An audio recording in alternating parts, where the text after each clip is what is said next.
save it like that. Happy birthday to you. Ọmọ tẹ́lọ̀ ló ń ṣe ọmọbìnrin oníkọ́ríṣẹ́ òfẹ́ láyé. Má bínú pé mo bá aláyè mo pè ọ́ lórúkọ orúkọ lájọba ládé láyé.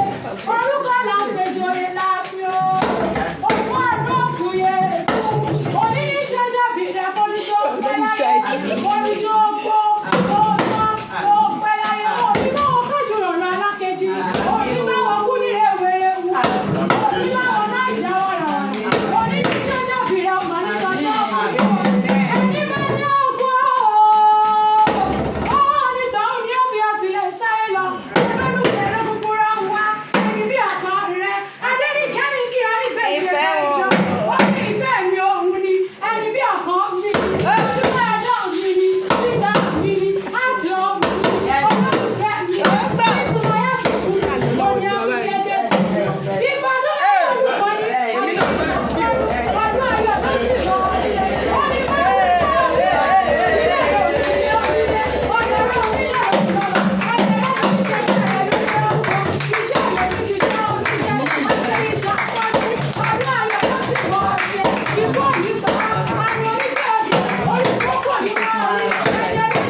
I'm trying to avoid the person that has